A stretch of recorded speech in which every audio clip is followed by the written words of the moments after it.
Room 237 is a Jumperscape audio production. Oh, what a terrible fate you've fallen to, stranger. You're now locked in Room 237.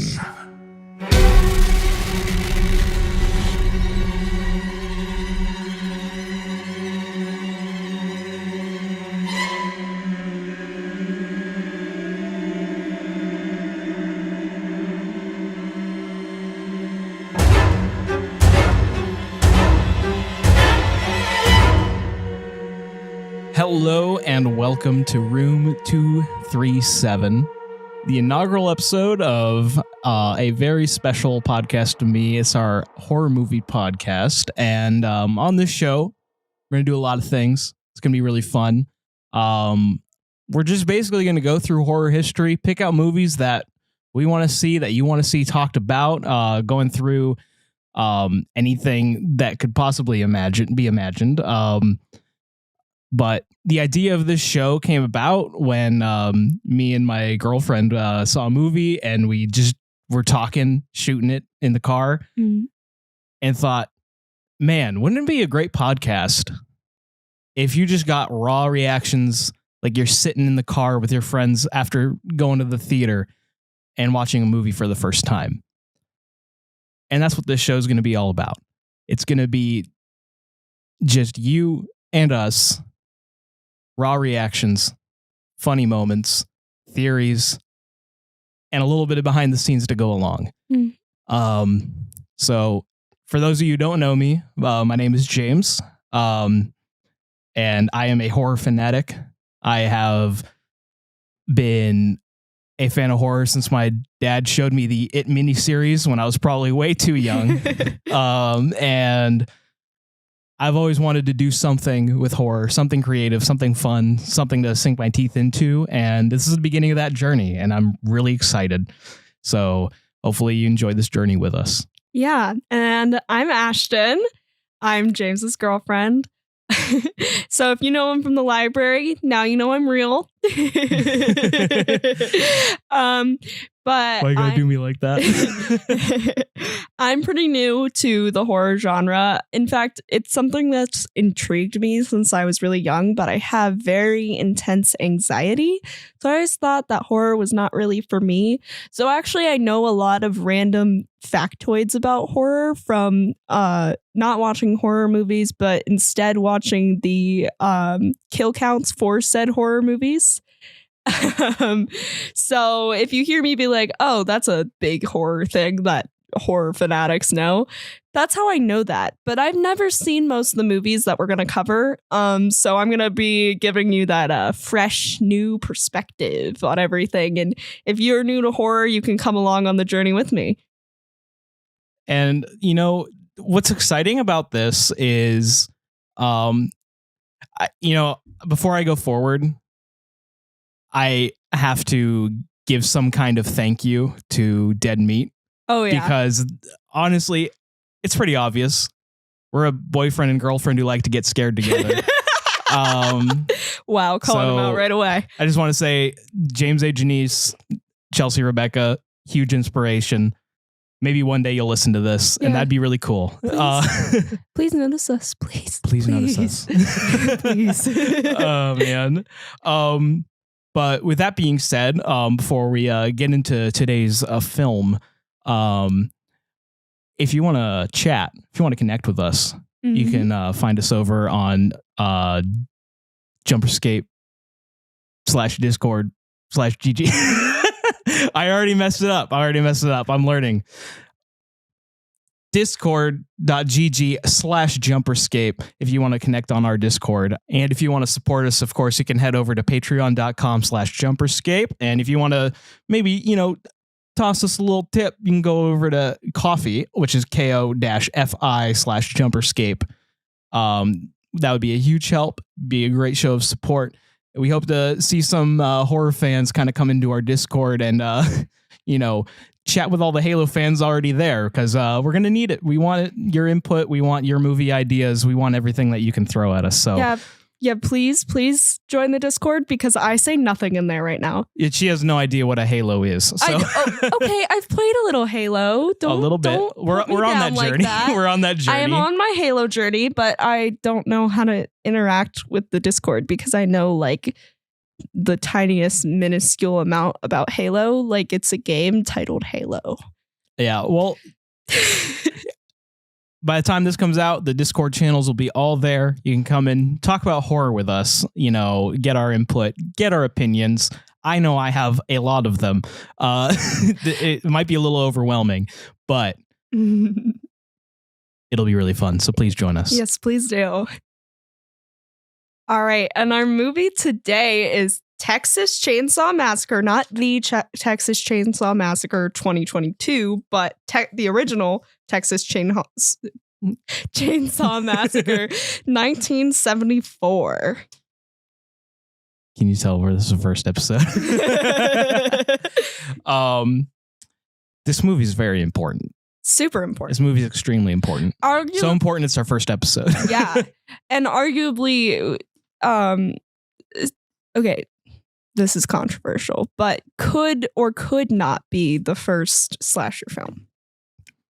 Maybe. This is a spicy take. Okay. This is a hot take. I don't know if you know how hot of a take that is. It's a very hot take. That's why I said could or could not be. That is true. I'm keeping it ambiguous. I can't say words. It's okay. We're doing great. Mr. Tobe Hooper directed this movie. Legend, absolute legend. And I definitely was extremely excited to revisit this movie because it is so funny to me. That's the end of my statement. It is like a masterpiece in depravity and just complete disgust. But I've memed the hell out of this movie in my head that there's just parts I look forward to every single, just stupid lines. But it's good whenever I get to watch it again because then like I remember how uncomfortable this movie is. I was super excited to watch this movie because I've been waiting to watch this movie for this podcast. I have been avoiding so much stuff to try to keep from knowing everything about this movie because it's just so like iconic. Like it's everywhere. You don't know how much something is everywhere until you're trying to avoid it. Yeah. Well, because like a little more backstory for this podcast. It was around October when we started kind of brainstorming, having the idea to do this. And it came about because we were watching pretty much as many horror movies as we could watch because it's something I love and it's something I wanted to share with her. But then when this idea came about to do a podcast about it, suddenly, boom, no more horror movie watching. We got to save it because I wanted her more raw first time viewing reactions to these movies. And this is a great movie to have first reactions to because it's gross. It is gross. I mean, we're definitely gross. The thing is, we're probably going to cover much grosser movies in the future. But, but this one is definitely up there. Now, kind of the start of this movie is immediately gross. And that's what makes it so good. Wait, back up. So the beginning of the movie starts with like just text on the screen being read aloud. And it's so spooky. Yeah, it's almost like the start of a documentary, which I didn't realize was an early horror. I know it's a horror trend later. Yes. When we get into like the 90s, like every other horror movie, I feel like it's like, this is based on a true story. Yeah, excuse my ignorance, maybe. This is probably one of the earliest examples of a movie really stretching the based on a true story. It's a mockumentary. Not really. Yeah, it starts like a mockumentary. And then it just decides to not and then go it's by just that a movie. At all. Yeah. Because a mockumentary is still a documentary, yeah, that's but it's BS. But this starts like a mockumentary. It kind of frames it like you are watching the events happen in real time. And that these are events that really happened in real life. Because like I think the remake kind of does it a little more on the nose, like saying this is based on true events. I'm sure if you watch the trailer for the remake, it probably says based on true events. It is very loosely, we'll get into why later. It is very loosely based on Ed Gein's crimes. That was the main inspiration for the Sawyer family. Is basically Tobe Hooper probably thought to himself, what if Ed Gein was like a whole family of people? Well, and it's kind of funny because I ended up looking that up because I kind of recognized I have seen Silence of the Lambs. And I was like, why does Leatherface has makeup on? Does he have makeup on his fake face? And that reminded me of the serial killer in Silence of the Lambs. Bill. Yeah, Buffalo Bill. And then this is a whole train of thought, guys. You're coming down this whole hole with me, okay? So then I'm like, wait a minute. I was listening to this podcast once about how horror movies are based on true, real things like serial killers. And I remember that, what was his name? Ed Gein. Sorry, Ed Gein. I remember that they mentioned him when talking about Silence of the Lambs, and I was like, I wonder if it's the same thing. And I was right. 100%. It was. And also, fun fact, the movie Psycho is also based upon him.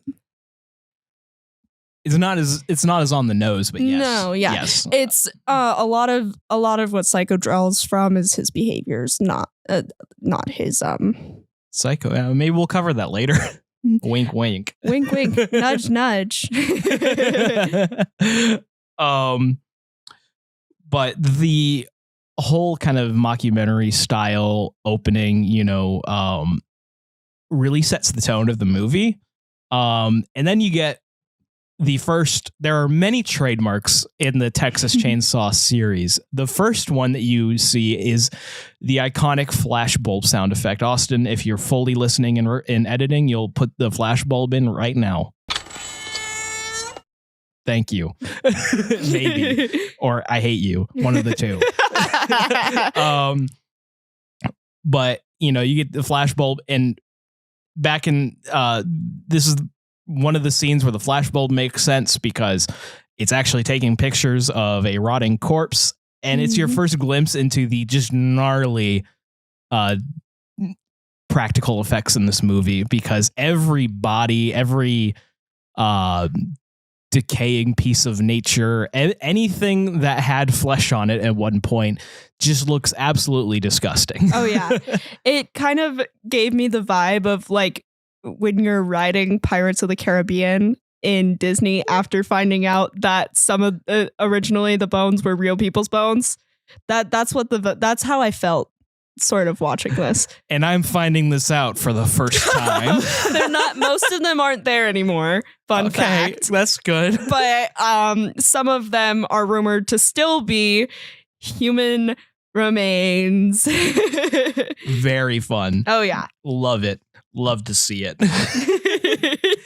But the title sequence kind of what it explains to you is you hear just kind of what is essentially a radio news report explaining a series of grave robbings that's been happening. And that's all you really need to know why our merry band of teenagers is doing what they're doing.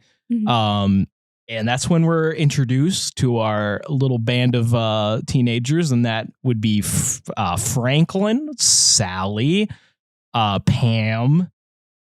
His name's Jerry, but Dead Meat has me thinking Disco Stew. So thanks, thanks, James. Other James, and then Kirk. Okay, yeah. The most like generic the 70s dude that you've ever seen in your life. They're all actually, my first note of the actual film is, oh my God, the 70s. They all encapsulate every type of 70s person that could exist. Absolutely. Sally could be on that 70s show. Then you have Pam, the original astrology bitch. I immediately just kind of stared at Ashton, and I got a real nice middle finger for that one. Oh yeah. But the thing is, they're all likable, except I hate Franklin. I can't believe this. He's so annoying. No, he's just throughout the entire movie. Leave him alone. How do you know? It literally says that in the opening credits. It did. Yeah. It said he was mentally handicapped. Mentally and physically handicapped. Now I want to drop this I hate Franklin through line that I had planned because now I feel really bad. You didn't pick up on that? No, I thought he was just annoying. Anyway, moving on. Pam, she's real into astrology, man. Retrograde. All that. She said that Venus was in retrograde. And it was like... Can you explain what any of this means? No. I just know that when my co-star says I'm going to have a good day, I'm going to have a good day, okay? Do you let it influence your day if it says you're going to have a bad day? Sometimes. Oh. It's like when I wake up, it's like back when No Bones was a thing. And I knew when I woke up and it was No Bones Day that, damn, it was going to suck. Well, Sally and Franklin, they're siblings. Yes. And they're going to go check and make sure their grandpa's grave wasn't robbed because they hear about this on the news. Mm-hmm. And then we meet the drunkest man I've ever seen.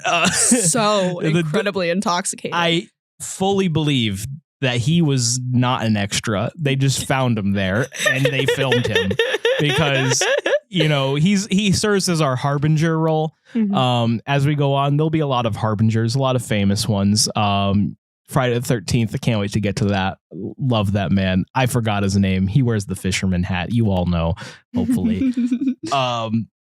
But he's just drunkenly rambling about, I've seen things here, I've seen a lot. And it's just like, what do you know? What do you know, old man? And I swear to God, they put in like a sound effect of like his stomach gurgling, like right when he laid back. Because I was like, oh my God, that's what it sounds like when I'm about to throw up. This man's about to throw up. I don't want this man throw up. Upside down, too. Yeah, for real. He's just laying with his like head. I don't even know how you do that.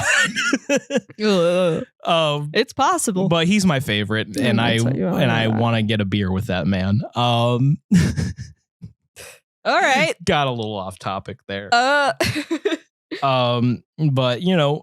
all's good. And then checking, what most people do when they check to see if their grandpa, his corpse was, lifted from its grave and robbed and done God knows what with.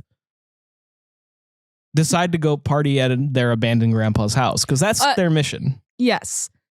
So they start on their way there. And on their way there, they pick up probably the best character in the movie, in my opinion. That's the hitchhiker. Mm-hmm.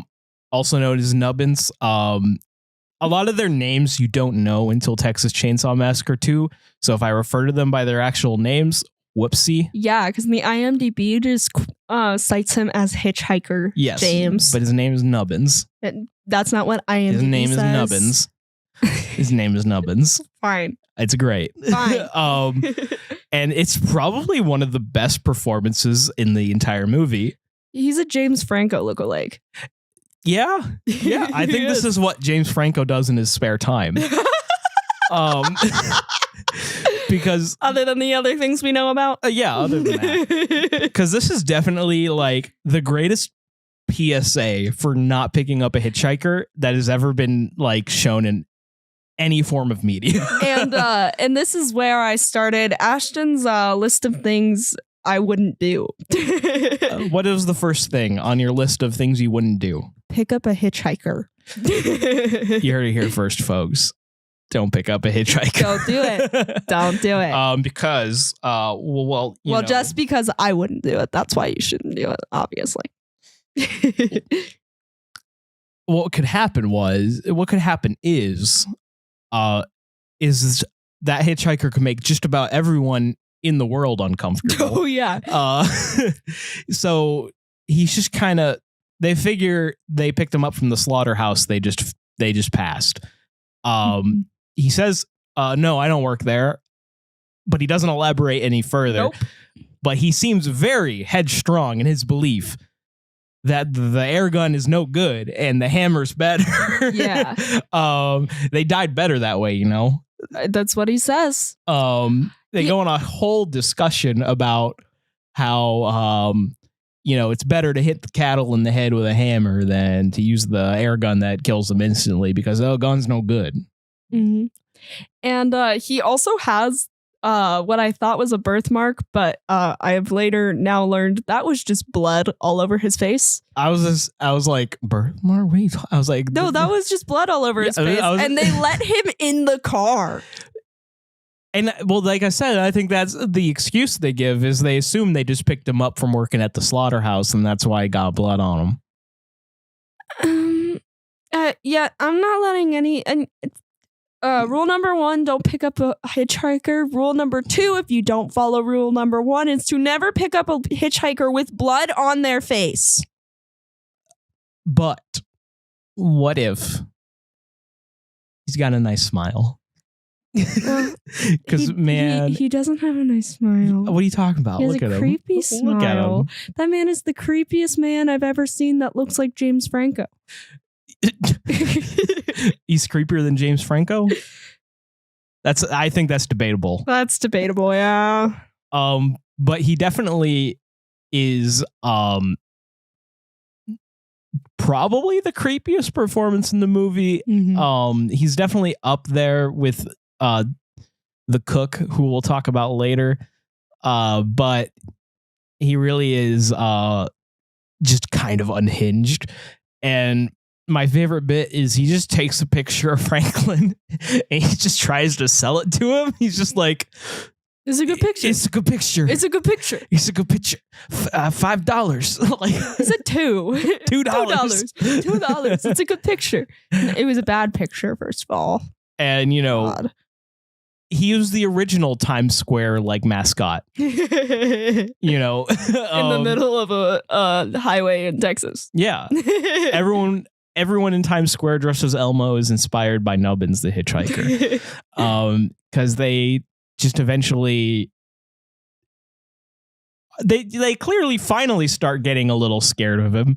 I would have been scared of him the second he walked into the car. Yeah, well, they really start to question him when he takes a knife from Franklin and just cuts open his hand, giggling all the way through it. Yeah, he was just laughing, and you think any normal person would kick him out of the car then? They didn't. The picture happened after that. Yeah, they didn't kick him out of the car.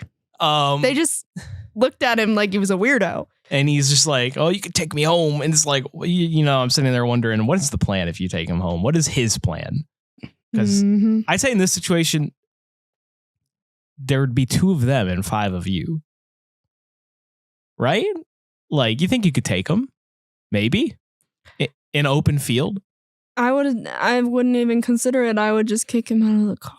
Yeah, that's true. That makes more sense. But, I'm going along with the brain of the characters. But, to be fair, only after he decides to just take a razor blade and be like, I got a knife too. I got to look at my knife. Like, isn't it nice? It's a nice knife. No, you forgot to mention that he burns the picture. Oh, yeah. He just whips some gunpowder out of his little fur pouch the picture and burns the picture. This had to be Time Lord technology. The amount of things he just had in this little fur pouch. For real. But he burns the picture, and while they're all freaking out, he whips out this razor, and he's just like, "I got a razor. It's a nice razor. Yeah, I'm gonna slice your hand open now." Like, right. And then he cuts Franklin, and that's when they finally kick him out of the car. And then Franklin cries like a little baby. He just got Sure. Yeah, fair. But you kind of get an indication where the plot's going when, if you're paying attention, you just watch him mark the vehicle with his blood, which is never probably a good sign. But the shot, there's a mirroring shot. The first shot of them picking him up and the shot of them dropping him off and him mirroring it and him marking the car are pretty much from the same camera angle. And it would make one of the best horror desktop wallpapers you could probably find. Sure. I think so. It's like a fucked up version of like the Microsoft like field desktop wallpaper. That's what I would have. I might go home and change my wallpaper to that. So they keep going and they decide to stop at this place that looks kind of like a gas station, like old fashioned, one pump. And they ask if they got any gas. They don't have any gas. Which I imagine is an allusion to the 70s gas crisis. Must be, yeah. It either is or it's just a way to keep them in town. Absolutely. I'm not sure which. Given the time the movie came out, I think that was the point, is to not... It sets you up to not trust anybody. Yes. But the old man running the gas station, he sounds like he's just looking out. He's like, oh, you kids don't want to go messing around in no house. Come eat some barbecue, hang out for a while. Which probably just makes about anybody uncomfortable if someone like that's telling you just hang out here at my gas station. But they actually end up getting barbecue, which has some implications. Some real implications. Yeah. They ate people, I think. Yeah, I believe they ate people. I'm not going to worry about kind of spoiling the movie as we go along. I'm just saying, I'm pretty sure they ate people. They ate people. It's heavily implied. It's never confirmed. They ate people. They most definitely were eating people. None of that meat looked normal. None of it. It was not identifiable to the normal sane human eye. You're like, that is a sausage, but it does not look like any sausage I've ever seen. It looks wrong. But that is where we meet the cook. As he's stated on his IMDb page, he's just known as the cook. The cook. We'll get more to him later. He's funny enough. The cook is played by, Jim Sydow. Couldn't recall his name. Had to look at it. He is by far the most experienced actor at the set at the time. And it kind of shows. He is a great character actor, and he plays this side road gas station attendant barbecue man. Yeah. Really well. Really well. And he's very unsettling throughout the entire film. Yes. And I would have driven away right when he told me there was no gas. I would have just left. Ain't no gas here. I would have left and probably gone home. There's something creepy about this whole town right now. I don't trust it. But hey, they got what they needed from him, and that's directions to Franklin and Sally's grandpa's house. And Franklin and Sally, that when they pull up to the house, it is very, very. It's fallen apart. It is completely overgrown and definitely abandoned. And the only thing I wrote is, why would you even want to stay here? I said, well, that's inviting. And then wrote on my list of things I wouldn't do, going inside a house that could fall apart on me. On one end, I'm like, this is a prime example of really dumb decisions. But on the other, I'm like, man, I love urban exploration. I would love to just walk around this place. Nope, not going in there. Anywhere that's gonna invite bad spirits, I ain't touching that. But we probably get the most character work with Mr. Jerry, Disco Stew, during this whole kind of sequence, and like he just keeps trying to flirt around with Sally. And I just want to say that while Kirk is the most generic 70s man I've ever seen in my life, Jerry is the most stereotype 70s man I've ever seen in my life. And I just needed to give him a quick shout out of appreciation, because he definitely carries the whole house sequence just by existing. Yeah, and he's really got Sally laughing. Like, wow, she laughs a lot and so loud. And just doesn't stop laughing for like a whole good 5 minutes of this movie. It's because he's hilarious, okay? Stay close, stranger. The room awaits you after these messages.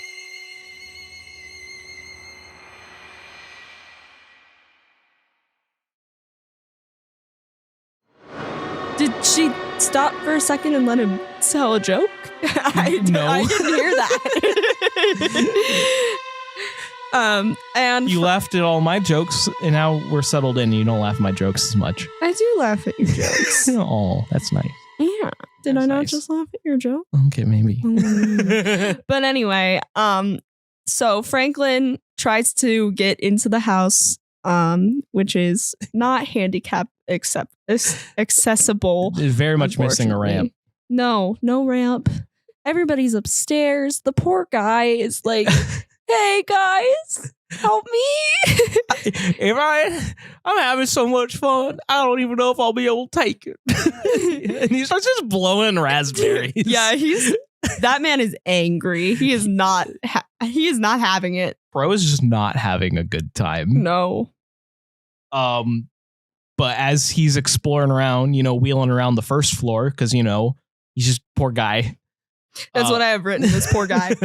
He stumbles upon some witchy shit. It's not witchy. Shit. It's not actually witchy shit, but it looks like some witchy shit. No, that's a hex. They got hexed.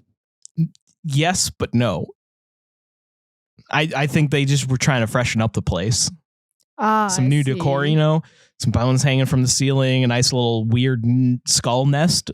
That's something that everyone needs in their home. Yeah. Where do y'all keep your skull nests? I keep mine on the toilet. I think it's a really good decoration for the bathroom. But then moving on. But then Kirk and Pam get this bright idea of, let's go to the swimming hole. I heard there's a swimming hole, which is slang for they want to go mess around. Probably. Yep. But on the horizon, there's a little windmill and a little tippy toe of a house. And Kirk gets the genius idea. We'll go ask those strangers for gas, and then we can go. And then he's like thinking of all of the mental gymnastics of, I could give him my guitar and some money, and then I'll come back and give them some gas in return, because he hears a generator going. Yes. Now, quick side tangent. The first time I saw this movie, I was probably about 13. Anytime since then, I have heard a generator, just that murmuring sound that generators make. I think of this movie and it makes me unsettled. It's like a weird connection. So it worked. So the movie worked on you. Yeah, and the movie works to this day. The movie still works on you. Whenever I hear generator, I think of the Texas Chainsaw Massacre, which is a correlation that I don't think anyone else has. That's probably not true. That's probably not true, because the amount of people who probably play the video game also associate that sound with either Texas Chainsaw Massacre or what's the name of the other one? Dead by Daylight? Yeah, Dead by Daylight. Dead by Daylight. Yeah. But they're real geniuses. And, maybe it's just a different time and I'm stupid. But Kirk gets the bright idea to, just walk into the house. Well, wait. Oh, I skipped the cars. Yeah, so they walk. So they walk up to the house. First of all, they touch these people's stuff. There's stuff blocking off this little fenced in area.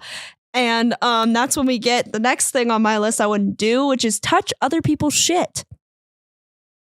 I would not do that. Of things Ashton wouldn't do, sponsored by Jumperscape. And it's just a fenced-in area full of cars. And they don't look old. They all look like pretty new, not run down cars. It doesn't look like anyone would just abandon these. The one of them is a really, really cute little beetle. Which I would call red flag number 1, but it's probably more like red flag number 5 or 6, maybe even 7. I was like, if this is not a red flag for you, you have an issue. But Kirk is just like, Pam, look. And it's just never like a worry. He's it's just like, oh, cool, they got cars. Oh, yeah, look at them. I mean, I feel like the normal person would assume they're just working on all these cars. But then again, why are they hidden? Because the thing, they're like camouflaged away from like sight. There are so many points where I would have turned around and never come back. But our first sign of human bodies is Kirk just finds a tooth on the patio. It drops from somewhere and inexplicably. And he has just a normal human reaction to be like, "Hey, Pam," and puts it in her hand, and that's how you get rid of Pam from this scene temporarily, is because she's running away like, we should go. This is dumb. And that's when he knocks on the door several times. And after not getting any response, he then opens their door and yells into the house. Hello, anybody here? Anybody home? Anybody? And then he hears some weird noises down a hall. Like pig squeals. Yeah, down a really creepy hall. The creepiest like wall I've ever seen is just that red painted wall with animal skulls plastered all over it. Mm-hmm. And I definitely, if I have a basement that has a wall in the door, want to recreate it. I'm not gonna lie. We are not doing that. we could have a giant metal door that I can slam. No, please. Oh, please. James. Okay. And then he does the next thing on my list of things I wouldn't do, which is to walk into somebody else's home uninvited. I am like a vampire. I am not walking through somebody else's doorway without being invited. And not just any doorway, this doorway. Yeah, specifically. This house is the epitome of don't go in. Don't walk into this building. This building is a unsafe place because you can see that the people who live here might not be the most welcoming. But obviously we know people were more trusting in the 70s because, all the serial killers that would hitchhike and kill people. That was more of an 80s thing. Mm. So it hadn't happened yet. It's a little bit both. A little bit of both. A little bit of both. But then we get the first appearance of the sweet, sweet boy, Leatherface. And probably one of my favorite kills in movie history because it is so it's real. It's uncomfortably so real. He just comes out, hits him with a hammer, and Kirk convulses on the floor for an uncomfortable amount of time. Not screaming, no screaming. No, it's just boom, he's dead. Boom, he's twitching, convulsing, and then he hits him one more time. Dead. Slams the door. And it's one of the most iconic scenes in film history. And such a quick first death. They don't linger on it. Absolutely nowhere. No, and there's no buildup. Suddenly Leatherface is there, and suddenly Kirk is dead. And that's the last of Kirk that we see. Honestly, I mean, not really, but and that little kind of hint of smart that Pam had kind of went away for a second. Yeah, because first off, we get another one of the most iconic shots in horror history, and that's Pam, that low angle of Pam approaching the house. Ass full on display. Oh one of the stories I love is the actress who played Pam, Terry McMinn. was horrified of that when she saw it in theaters. Oh no. Just to see just full on display, just a full 30-second shot of her ass walking up to this house. It makes me happy that later in life she's just like, I love it. It's amazing, but feel yourself, girl. It's a great shot that gets replicated a stupid amount of times. So many times. In not just in other movies, but in this franchise, and it's never the same. But the thing is, she honestly should have shouted a couple times and left at most, because she has the genius idea to go into the house as well. Yep, and that's where I circled that it was number 5 on my list. I circled a number 5 because, again, I would not walk into somebody else's house uninvited. But as she is kind of just wandering, she stumbles across my favorite furniture in the movie, bone couch. Bone couch. This room, so frightening. I don't know what the purpose of this room is. I guess it's just a sitting living room kind of deal. But it's covered in feathers. It's just covered in feathers. There's just kind of miscellaneous bones everywhere, and one of the most morbidly beautiful couches I've ever seen in my life. God, it's just terrifying. made out of a human skeleton. Ugh. And she kind of gets the hint that I should get out of here, except she doesn't, because she starts heading towards the basement, and guess who's there? It's the sweet boy. It's Leatherface, and we get one of the other iconic shots. There's so many iconic shots in this movie. It's the hook scene. It's not the hook scene. That's the next iconic shot. It's her running out the door scene first. Sorry. And Leatherface just grabbing her around the waist and pulling her back in. It is so horrifying. I just remember being 9 years old and seeing just into the still image of that scene and being so scared of this movie before I ever even saw it. And he drags her back inside and just sticks her on a meat hook. And the thing this movie does very effectively is the implied horror is much worse than what you actually see, because you see him just approaching the meat hook and you're tensing up. You're like, oh God, I don't want to see this. I don't want to see this. In fact, because like I said, I know a little bit about horror, but not a whole ton. I knew the meat hook scene is very iconic, very important to horror history. So I see the meat hooks and I go, oh my God, I don't know that I'm ready for this. I don't know that I'm ready for this. And while the actual scene is horrifying, you don't really see much. No. It's just the implication. There was a little bit of relief, actually, that I didn't see much. Yes, but the implication, you see him just kind of put her up there and she stays. Oh. And while you don't see the meat hook go into her body, just imagining what that feels like is enough to send a shiver going all the way up your body. And I love it. I hate it, but I love it. But that's our second kill of the movie. Kind of. Yeah. She's not dead yet. But, and I just love that Leatherface just kind of puts her up there and casually just starts carving up Kirk's body. Oh, my God. Yeah. That's what I meant when I said that's not the last you see of Kirk. You just see him laying on a table getting carved, which once again, what this movie does really well is implies things more than you actually see it. It's honestly probably more of a budget thing than anything else, but it works for the mind because you just kind of imagine yourself helpless on a meat hook watching it's never really made clear, but your significant other, I guess, getting just carved up with how would you feel? Oh, don't ask me that. I'm not imagining that. How would you feel if I'm getting carved up by a man wearing another man's face? We're not going there. Please, God, don't let us go there. I can't do that right now. I swear. Fair enough. But how would you feel? This whole movie kind of becomes a little fetch quest for the last person who went missing. Because now it's Jerry's turn to be like, where is everybody? Let me go look. And that leads me to my next thing I wouldn't do. Walk anywhere alone.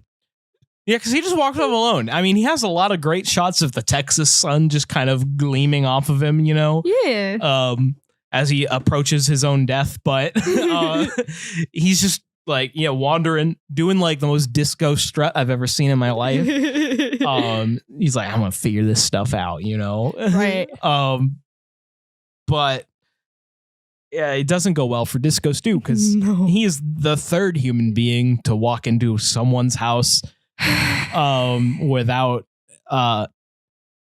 knowing if anyone's home. Yep. And I put a star by my list. Yeah, and we get a great, like really good jump scare. Because he goes into the room with the meat hooks and you see that Pam's not there anymore. And you're like, Where did Pam go? And I don't know who gets this instinct, but he does. He's like, let me go check that freezer there. Something's knocking on the freezer. She's knocking on the inside of the freezer. This is a great example of how bad my memory is. I didn't She's write knocking that down. On the inside of the freezer. I didn't even write it down. He hears knocking. Right. But it's kind of implied that she's like half alive. So. Yeah, she's still kind of, she's got a little left, which is terrifying to think about. Oh God. But he opens it. She springs up out of it. The sound effects are too goofy for the moment. It like kind of brought me out of the jump scare, honestly, because it's like kind of like, I don't know. It was almost like because we got another flash bulb. Yeah. Oh yeah, didn't we? Yeah, and then Leatherface just storms in, hits him with a hammer. It's over. Yeah, like he's dead. All the kills in this movie are so sudden and out of nowhere, and I love that. Because honestly, when kills are drawn out, super dramatic, it takes me. That's just not how things happen probably in real life. Well, it's sudden and it's not bombastic. It's shocking. I'd like to also point out that the only kills it seems like they take their time with are with the women. The men in this movie get killed instantly. Well, we only see one woman dies. 2. 1. 2. Oh yeah, 1. But they're taking their time with killing the second one. Which, that is a whole discussion. Yeah. This movie definitely would fall into the exploitation genre of the 70s. It's definitely the most famous out of all of them. That is the time period it came out in. So it's not shocking that is a thing because and it also plays into a lot of just like the psyche of killers. A lot of times what you find, I mean, there tends to be more male serial killers and they tend to kill women. So I think it kind of plays into the whole like thing that psyche that goes with that, which is like, this is a woman. I'm going to take my time and torture her. It plays into that, but I don't feel that Leatherface's motivations do, if that makes sense. Because we do get this shot after he kills Stu where he's just staring out in the window and he's licking his teeth. And honestly, like my only thought is him just wondering, where are all these teenagers coming from? Because he definitely is kind of portrayed as, I don't know if this is a politically correct term, simple. That it, like in terms of like the times, he's the brute force of this family, and people come in, he kills them, and I think the drawn out nature of Pam's kill compared to the others is more something played to the audience than to Leatherface's actual motivation, because we'll talk about it more later, but you can tell that these men are not motivated by typical means. They are just depraved. They have one kind of unifying goal, and that is eat. And that is, family, defend this family. They're in our house. we can't let them get out. We can't let anyone see what's in here. Like, well, my only counterpoint to that is there are no, other than the dead grandmother we see upstairs, there are no women in this family. So I wonder where they come from. In this film, no, but there are Sawyer women. Very little. There's like, I think in the original timeline 2 that we know of. Okay. But I feel that the implication that this original first film gives is at least from my perspective as a person who doesn't know anything about the entire timeline,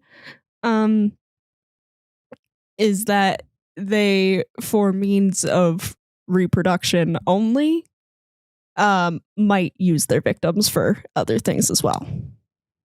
That is an interesting dissection. Is not true. Not true by the time the second one comes out. No, not true in this film. Because think about, we'll get to it, but think about the dinner scene. Mm-hmm. No, that's what I was thinking about the entire dinner scene. So the point you're making is not making it to my brain. I'll get to it when we get to the dinner scene. Let's get there. Let's move on. Because there is a important detail in that I wrote down that shows exactly how these men operate and how they think. And they don't care about any of that. And it adds to kind of the ambiguous nature of their motivations, because it is absolutely beyond what anyone like could even really come up with, if that makes any sense. But let's get back to the movie. So after Jerry is dead, we go back to the house, and we've got Sally and Franklin hanging out. It's dark now, and they're hanging out by the car with the headlights on. And they're trying to decide whether or not they're gonna go look for Jerry.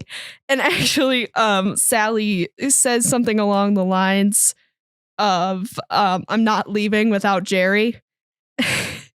And my note here is, news for you, girly. You are leaving without Jerry. Little does she know. And speaking of the car being on, Franklin's like digging around like, the keys are gone.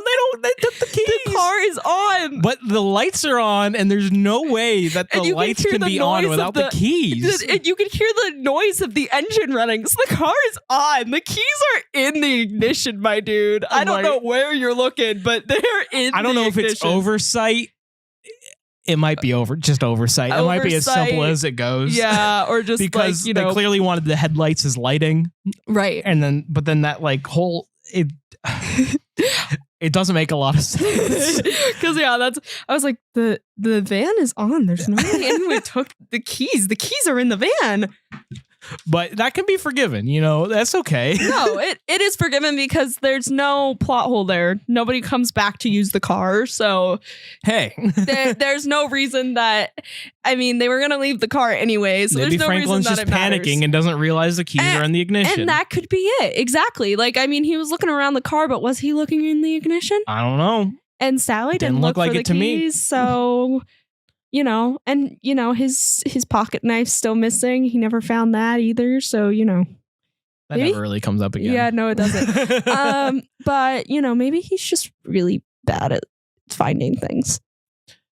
That's a possibility. But speaking of finding things, they decide, hey, let's go find Jerry.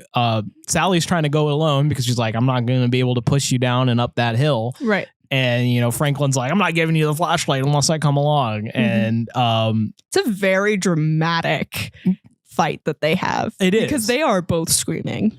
But eventually she just goes and he just follows her. So he kind of takes the choice out of the matter. And they go through this, I don't know if you'd even call it woods, brush, maybe. Kind of more like brush. Very spooky brush. Kind of headed toward the house, and Franklin keeps saying he hears something, and then they stop for a second, and this jump scare got me so bad. Leatherface just appears out of nowhere with chainsaw running and everything, and it's Ashton like jumped out of the couch. Shit out of me. I wasn't ready for it. And he just starts slicing up Franklin, and immediately he jumps, he appears, and then his chainsaw is in Franklin's torso. Yeah, in the fun little behind the scenes thing. The blood spurt effects was just Tobe Hooper under the wheelchair blowing blood through a tube. And that's how they accomplished that effect. Clearly, it didn't work that great because you don't really see that much blood, all things considered. Yeah. But I think that's really funny, so I had to bring it up. And you know, it still worked, like, because you could still see blood splattering, but it's so dark that it doesn't even matter. You just kind of got to get the like idea of it, and your imagination just kind of takes it the rest of the way. Exactly, and that's what this movie does so well. Is just everything that is graphic that is happening in the moment, because you get the after of things and you get the before. The things that you see happen to people, like the hook, the chainsaw attack, even the hammer strikes, you don't get a great look of. So you just kind of have to imagine what that looked like. What you imagine is always going to be worse than what you see. Yeah. And it's always done so well. And this is definitely like the fucking exclamation point on all of that. But then we get Final Girl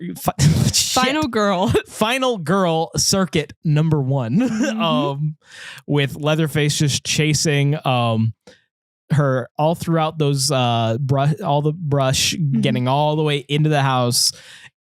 And look what he did to that goddamn door. Okay, so throughout this chase sequence, we get my next things I wouldn't do, which is scream while I'm running away from somebody and I could be hidden, because she could have gotten away from Leatherface several times if she just kept moving and shut the fuck up. Because the amount of times that Leatherface was just kind of going in the direction he last saw her, and then like she screams and then he bolts his head in her direction, then starts going that way. Like, it's ridiculous. Like, I know it's scary, girly, but no one's gonna hear you out here. There's nobody else out here. You gotta just keep moving, and you know, it's just, you could have gotten away if you just would shut up. But we get our first little appearance of Grandpa during this chase, and the implication is that he is not currently alive because he looks like a corpse. Yeah, I said clearly, girl, that is a dead man. Yeah, fun fact, the actor who plays Grandpa was like a 19-year-old or something along those lines. I forget how old he was. At the youngest, like 19. At the oldest, like 25. But the makeup job on him is so good because he does look like a corpse, and he doesn't move an inch when Sally first sees him. So you're just thinking it's another decoration. But after she sees him, Leatherface chases her up the stairs, and we get our very first Texas Chainsaw Massacre patented window jump. She just jumps through a fully glass-paned window. I said, damn, strong girl. Which just, I at this point, I guess you could just call it's a running gag, jumping out of a glass-paned window and just being mostly okay. She does sit there for a second, which I give credit for. At least I get the vibe that it's only because it was from the second floor, not the glass you went through. She got cuts from the glass. That is true. She did get cuts from the glass. Adrenaline is a hell of a thing. Yes, it is. She does stop screaming for about 10 seconds, which is good. But she does start screaming again, and then Leatherface finds her, even though she's on the other side of the house and could have gotten away if she wasn't screaming. But he chases her all the way back to the gas station. And then we get one of my favorite scenes where she just thinks she's safe. And honestly, if you're watching the movie, you think, okay, why would Leatherface stop chasing her? Right. Why would he care? And so she gets into the gas station, and the gas station attendant guy, in fact, which in Texas Chainsaw Massacre, we know his name is Drayton Sawyer. He says, "Whoa there," and I said, "My dude, she is not a horse." Whoa there. So she's like yelling at him to call the police, whatever, and he's like, "I'm gonna go get the truck. I'm gonna go get the truck," and he like picks her, he touches her, he keeps like petting her, which is where we get to my final thing I think. Yeah, the final thing on my list of things I would do, which is let a man I don't know touch me like that. Stay close, stranger. The room awaits you after these messages.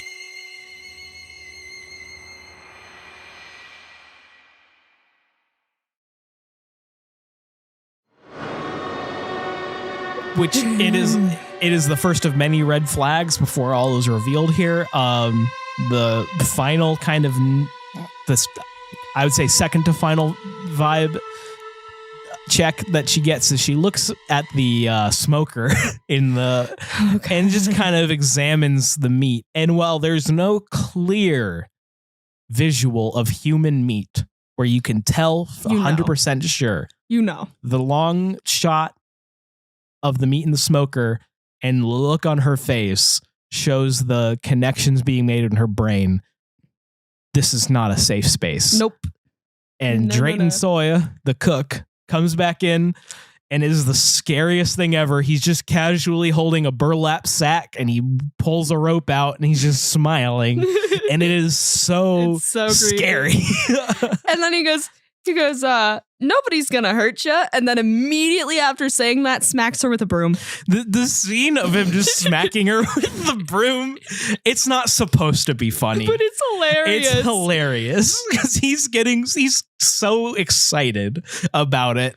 And my brain just tells me there's no way this hurts that bad because of how lightly he's just kind of like, and he's just giggling, and it somehow might be messed up. It knocks her out. It does somehow. He's just hitting her with not even like the stick, the actual broom part of the broom, like and he just there's kind of this moment where he's tying her up. And there's just this kind of like lighthearted country music playing in the background. And I'm like, this is so unsettling. But it's also so comedically ironic that I can't help but enjoy this scene because he's sitting there just like, oh, yeah, you can't run away now. Like while this like this calming country music's just playing in the background.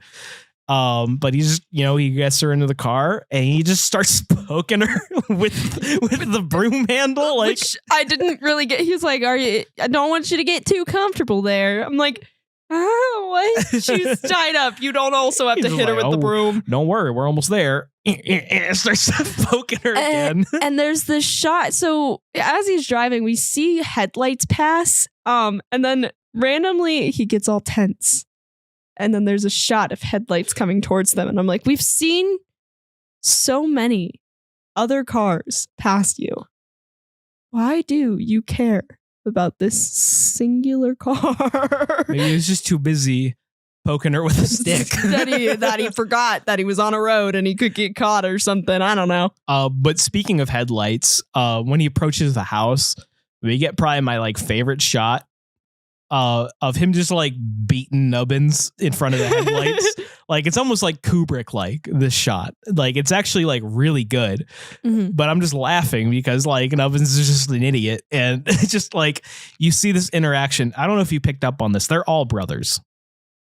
Oh. Yes. I know he's way older. I thought that was their dad. Nope. They're all brothers. Okay. So it's just three brothers living in this house. We don't find out The thing is, I like to watch this movie on an island. A lot of the sequels are bad. Mhm. Texas Chainsaw Massacre 2 is the only sequel to the original timeline that I would say is fun and good. Mhm. But they're all siblings. And that's why you kind of get, I think it makes their interactions make a little more sense. Mhm. But you know, Nubbins gets in the back of the truck and this he is their brother? Yeah, Okay. they're all brothers. Because there's a moment where it feels like he's disciplining all of them. Yes, but they are brothers. Okay. And that's not like a thing they came up with later. That is just how it is. Okay. He's obviously the oldest by a country mile. Yeah, for sure. But they are all brothers. And speaking of brothers, we get my favorite line in the entire movie. Look what your brother did to that door. Look what your brother did to the door. And to be fair, lines like that make you think that he's their dad. Yeah. Because why would he refer to him as your brother when it's also his brother? But that's besides the point. This is all just a prelude to... Well, okay, but and then he goes up to Leatherface and like goes to, are you sure they're all dead? Are you sure this? And it's like he's trying to find a reason to like get mad and punish him, because then he pauses for a second because he's like, oh, he did everything right. Shit. Look what you did to that door. And then he starts whacking him with the same fucking stick. And this is when Leatherface has his old lady cooking dinner, like getting dinner ready, like fit on. He has some old lady's face. Only appearance of that mask in the movie is just him like in a nice little apron, like just trying to get the house together, you know? Yeah. But you know, the hitchhiker's tying up Sally, you know, getting her ready for dinner. And that's when we hear Drayton say, like, "Go get your grandpa." And we don't get confirmation till later, but you bring back grandpa's corpse-looking body. Mm-hmm. But that is all just leading up to one of the best sequences in horror movie history, and that is this dinner scene. This dinner scene is one of the most horrific, horrifying like things I've seen in a movie. Just you get a full image of this family and their depraved nature laid out in front of you. And not only was it hell in the movie, it was hell behind the scenes, because when people recall the filming of this sequence, they can't.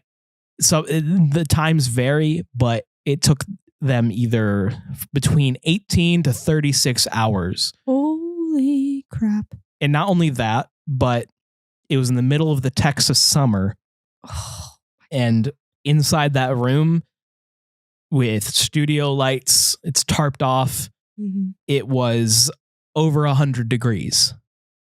And left and right, like Gunnar Hansen, who plays Leatherface, had to run out and puke a couple times. Like, it was horrific to shoot. And I think that is shown in the performances in the movie, because it is a horrific scene.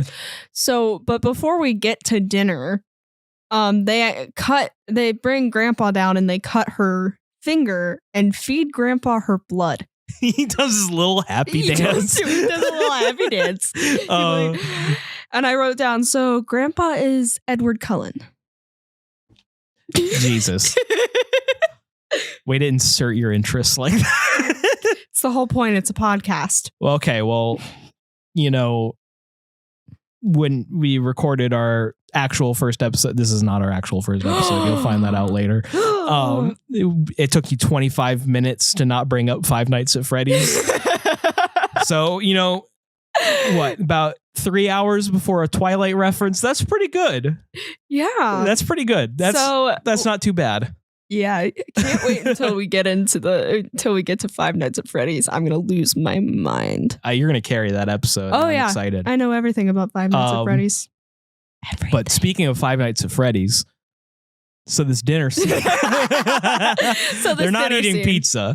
Unfortunately, I just love you just see ambiguous meat on all these the plates. ambiguous meat. It makes my stomach churn. And shout out to my second favorite decoration in the Sawyer house is the face lamp above the table. All this going back, obviously inspired by Ed Gein and all of his people furniture, which is a terrible term that I should not use, but I used it anyway. He did people wearing too, didn't he? Yeah, he did people wearing. Yeah. So that's where that comes from as well. Yes. This is probably the most true to Ed Gein out of all of the movies he's inspired. That is definitely a fact. Maybe Silence. Maybe. Buffalo Bill's pretty close. Buffalo Bill is really close. Anyway, continue. But this is where you kind of get a peek into how this family thinks and how they operate, because Sally, she doesn't flat out say it, but she says, "I'll do anything you want." And they clearly don't care. That is not what motivates them. What motivates them is killing. It's not food. even eating. It's a sadistic enjoyment. It's killing. Of killing body parts and the family. Well, I guess killing isn't the cook's motivation. The cook's motivation is like his family, because quote unquote everybody else is killing. You kind of get the cook kind of gets bullied for a little bit here, because they were basically calling him a wimp, and he's just like, "Oh, I can't take no pleasure in killing, but there's some things you got to do," and and that kind of leads into like the most morbidly funny part of the movie, where they're like, "Oh, we'll have Grandpa do it. Grandpa's the best. Grandpa's the best at killing there ever was." I wonder if as well as along with Ed Gein, if they saw that poster that they've got in high schools everywhere about commas, where it says, "Let's eat, Grandpa. Let's eat, Grandpa." to help with the inspiration. Full stop. I don't know what posters you're talking about. Okay, guys, when you listen to this episode, get directly on the Discord and just spam images of this poster. I know other people have seen it. I bring this up in conversation all the time, and people know what I'm talking about. I've never seen this poster. I'm going to be showing you immediately when we're done. Okay, fair enough. Well, let's eat, Grandpa. For what feels like 20 minutes, but it's probably more like 3. They just keep putting this hammer in Grandpa's hands with her head over a fucking bucket. And he just keeps flopping out of his hands. And it's so suspenseful, because you're like, it's going to hit her head one of these times. One of these times it's going to hit her head. And it does, but because it just fell, it only does a little bit of damage. It does a little bit of damage, and it's not fun to look at. No. But she just kind of springs up. So what happens is the hitchhiker, he's like, just let me do it. And he lets go of her, and she immediately takes the chance, springs up, runs behind her, and jumps through yet another window. That is window number 2 in the series of Texas Chainsaw Massacre. Window number 2. We will keep a window count going as we go through the series, which we are not doing all in a row. It's just, I know we're going to get to them eventually. I'm writing it down. 2 windows were casualties of Texas Chainsaw Massacre. Second window is actually probably more iconic than the first window, because it leads to probably the most iconic chase in the movie. The most iconic chase, because I know this chase, having tried to avoid media surrounding this movie. Because you see, there's really long run down their driveway, And the hitchhiker eventually catches up and he's just slashing at her back. And I'm just like, this would suck. Oh, yeah. But the pure adrenaline probably just keeps her running. And he finally catches up to her. And we get this really fun shot because this giant semi-truck just runs him over. Oh my God, yeah. And I just here's went, how. Oh my God, that's all my notes say about this is, oh my God. It's actually a pretty classic trick they used. They just had the actor wave his arms as the truck was right up to him, and it's played in reverse. The truck just backed up, and they played it in reverse, so it looked like he went and hit him. But you see you see this dummy corpse filled with meaty junk get run over by this truck, and it is so satisfying. It is satisfying. But he's a terrible human being. Oh my and you're God, like, it made me want to barf. It's good to get a little bit of comeuppance for everything that you just put poor Sally through. Okay. But this truck driver, the Leatherface catches up and just starts slashing at the truck driver's door. And this semi-truck driver, he runs away. What happened to him? He got into the... No, he didn't. He didn't get into the truck? No, he didn't get into the other truck. He ran in the opposite direction. Oh.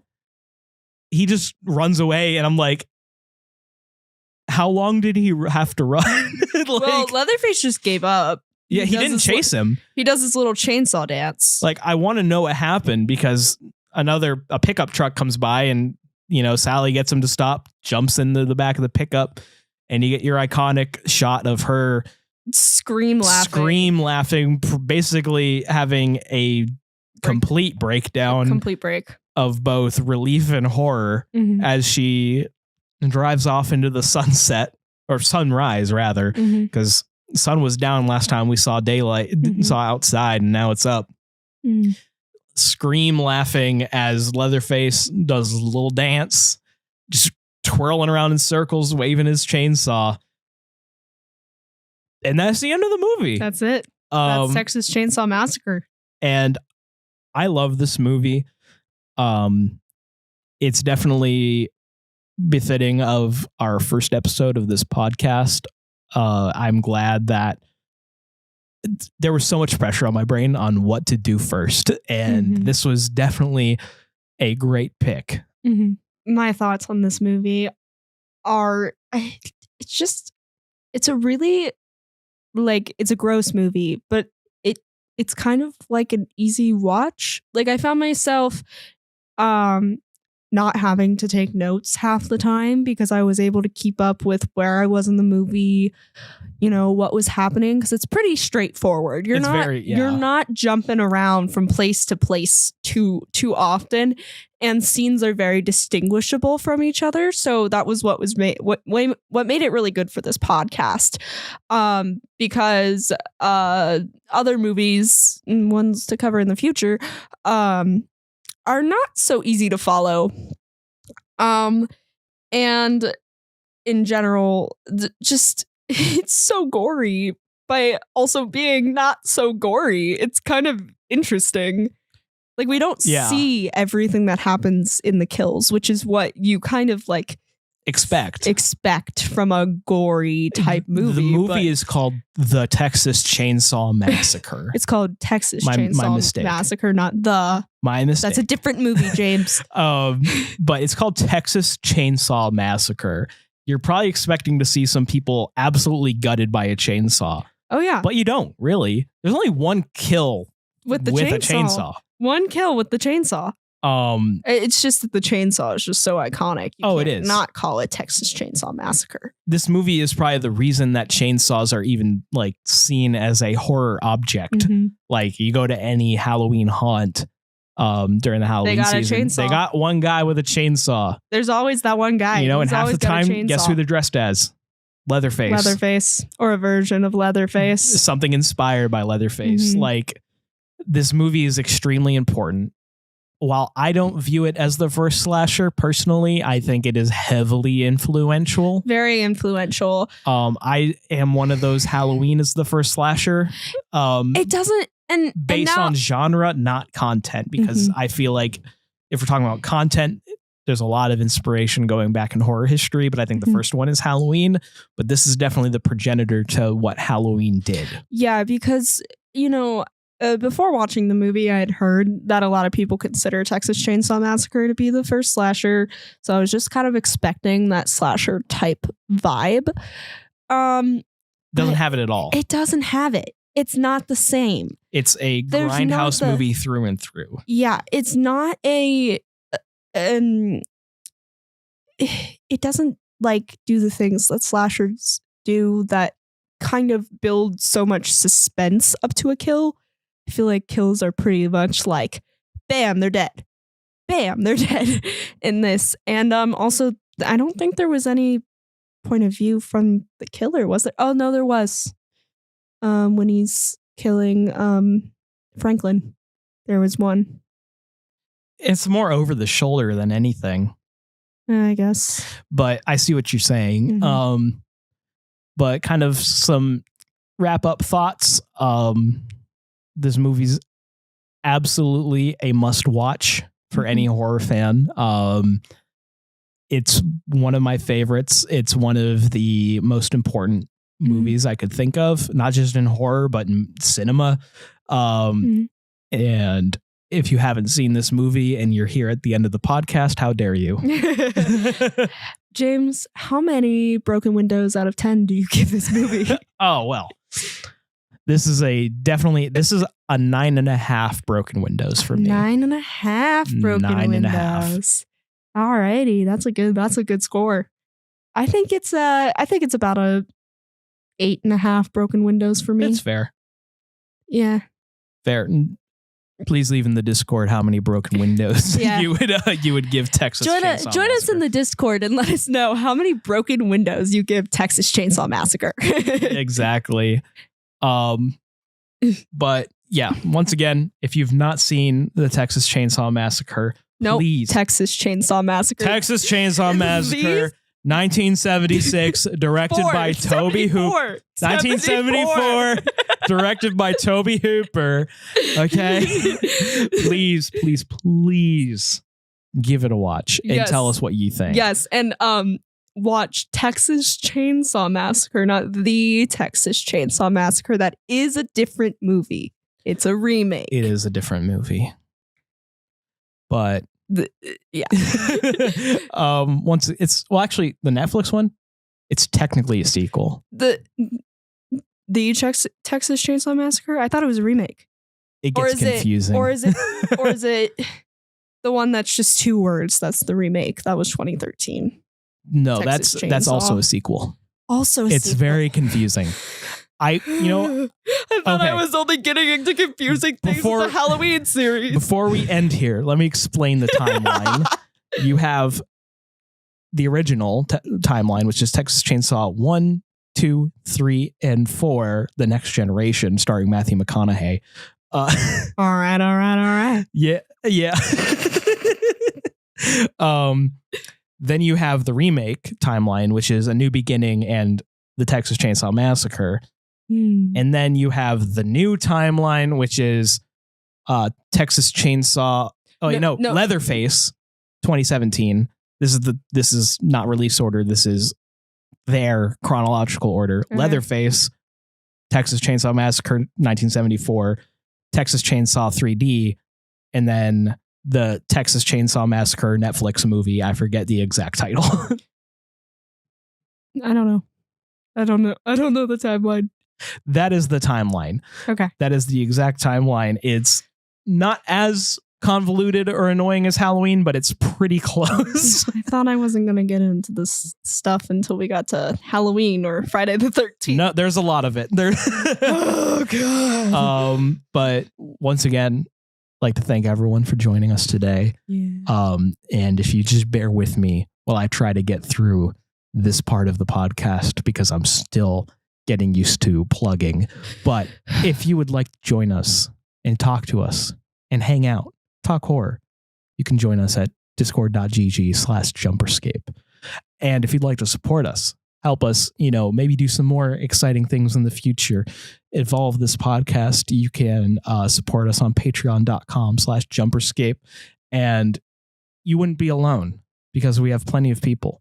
On the library, we read out all the tiers, but I am a notorious mushmouth, so I would just like to give a good shout out to Dark Salad 42, Lactation of Regret, Dick Hammerbush, It's Default 456, Lactating Gator, Last Dawn Reactions, Cool Blaze, Kyle Hooley, Margarita Ortega, Mo Maggot Yallen, Spartan Habuko, G156, Lactation of Mercy, Addy, Big Feet the Pondered, Dylan, Gara's Vacarian, Lactating Milk MT, LPU Soldier, Mass the Merc 664, Onyx Diablo X, Perplex Panic 1, Potassium, Preacher, Vermin, Connor Clark, Brian Pfeiffer, Eliza, Keith G077, Oddball here, JX O'Malley, Aussie ODST, Austin Taylor, Damian Groff, Dragon Eye, Drew Ledbetter, Hayden Hamilton, It's Default 2.0. You're there twice. That's crazy, Default. Very fun. Jacob Adium, Pity 104, Tyler Neal, Wraith, X3TN, Keegan, Ungoy, Food Nipple, my favorite human being that's ever existed. And yeah. Thanks, guys. That's everybody. We love you. We love you so much. I love you. But then once again, thank you for joining us for the very first time in room 237. Bye. Bye-bye. Thank you for joining us this evening, stranger. If you enjoyed your time with us, please consider supporting us at patreon.com/Jumperscape or join the community at discord.gg/Jumperscape. We thank you for your listenership and hope you enjoyed.